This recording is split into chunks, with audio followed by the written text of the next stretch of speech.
ফলে আমরা যেহেতু সংবিধান সংস্কার করছি, সকলেই সংবিধান সংস্কারের প্রস্তাব দিচ্ছে।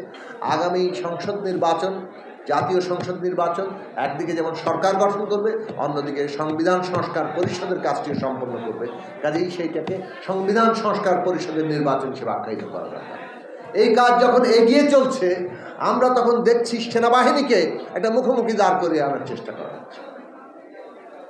এই অস্থিরতার উদ্দেশ্য কি? এই অস্থিরতা দিয়ে আমাদের গণতান্ত্রিক প্রক্রিয়া কি লাভবান হচ্ছে?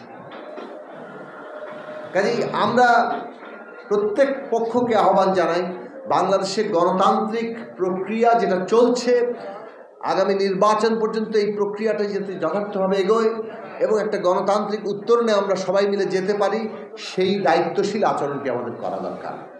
এমন কোনো ভূমিকা নেওয়া ঠিক হবে না যাতে গণতান্ত্রিক প্রক্রিয়াই ব্যাহত হয়। আমাদের স্টেক হোল্ডারদের সাথে মতপার্থক্য থাকতে পারে, কিন্তু সেইখানে একটা ঐক্যমতের জায়গা আমাদের পৌঁছাতে হবে।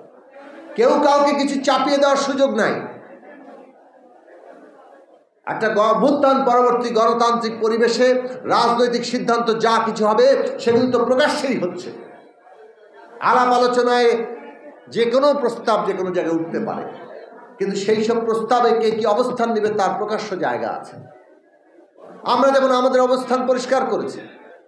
এই যে জুলাই আগস্ট সহ 15 বছরে যে গুম খুন হত্যাকাণ্ড, নির্বিচার হত্যাকাণ্ড হয়েছে, লুণ্ঠন হয়েছে, সেইটার জন্য আওয়ামী লীগের নেতা কর্মী শেখ হাসিনা সহ যারা দায়ী, যারা রাষ্ট্রযন্ত্রের মধ্যে এই সমস্ত অপতৎপরতা চালাতে সাহায্য করেছে আওয়ামী লীগকে, তাদের সকলকে বিচারের আওতায় আনতে হবে।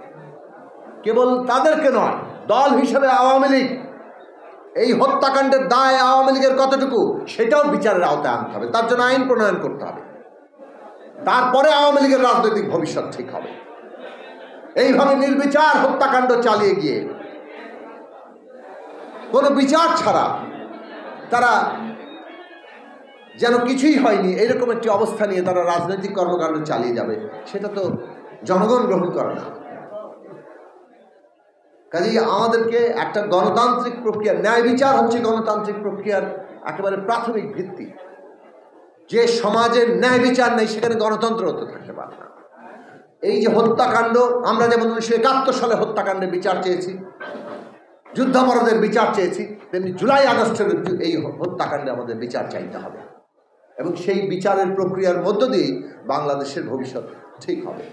এর মধ্যে নির্বাচনের কাজ, এই যে সংস্কার প্রক্রিয়া, ঐক্যমত্য তৈরি এবং তার মধ্যে যত স্বল্পতম সময়ের মধ্যে নির্বাচন আয়োজন করা সম্ভব হয়, দ্রুত সেই জায়গায় যাওয়া দরকার।